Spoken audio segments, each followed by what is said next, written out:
কি রে আবির, তুই তো এরই মধ্যে বেশ সংসারী সংসারী কথা বলতে শুরু করে দিয়েছিস।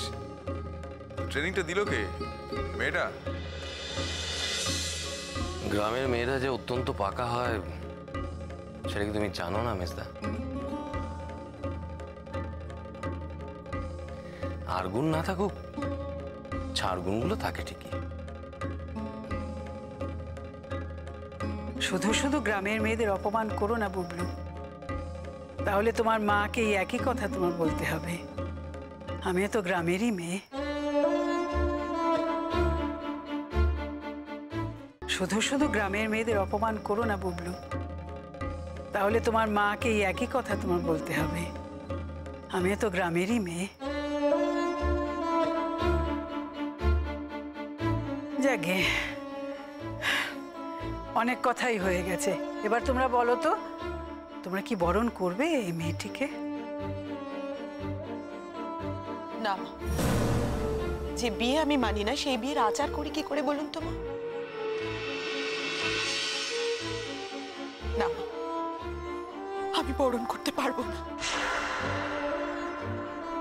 মেজো বৌমা তুমি? না মা,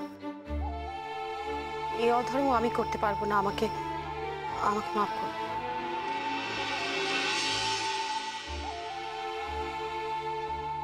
ছোট বৌমা? আপনি আদেশ করলে আমি কাজটা করব মা, কিন্তু আপনি আদেশ করছেন বলেই কিন্তু আমি কাজটা করছি।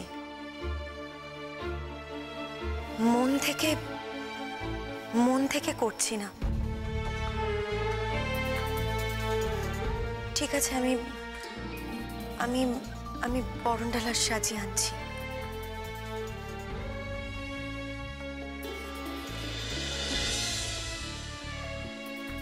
নদী দিঘি, তোমরা কি একটু হাতে হাত লাগাতে পারো?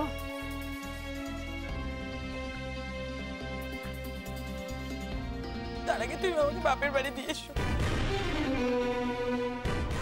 দিয়ে এসো বাপের বাড়িতে। তুমি যদি না পারো বাধ্য হবো একা চলে যেতে। মা প্লিজ আমার কথা শোনো, একবার আমার কথা শোনো প্লিজ। বলেছি তো, একদম মা বলে ডাকবে না। আমি ভেবে নেবো আমার কোনোদিন কোনো সন্তান হয়নি।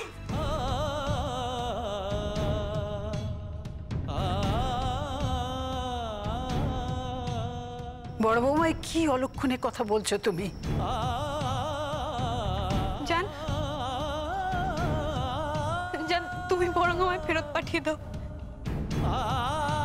গাড়িটা যদি এখনো চলে গিয়ে না থাকে, তুমি সোনার উপর সাথে আমাকে ফেরত পাঠিয়ে দাও।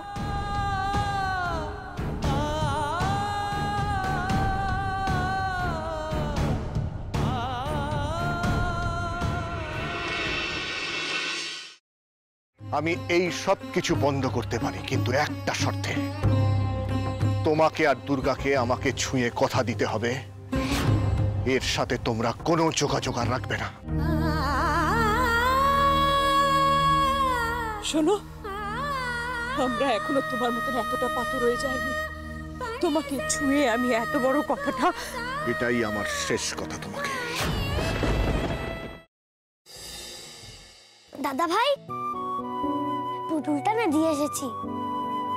আস্তে, একেবারে বজরংবলী আন্টির হাতে দিয়েছো তো?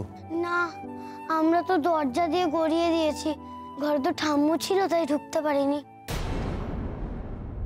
মা ঘরে ছিল? এ বাবা, যদি মার হাতে পড়ে তাহলে তো মুশকিল। ওনার কোনো সর্দারজির সাথে পরিচয় ছিল? সর্দারজি? না।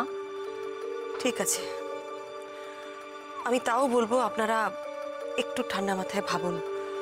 আসলে আমার জানাটা খুব দরকার। আমি তাহলে আসি, কিছু মনে পড়লে আমাকে অবশ্যই জানাবেন। আচ্ছা।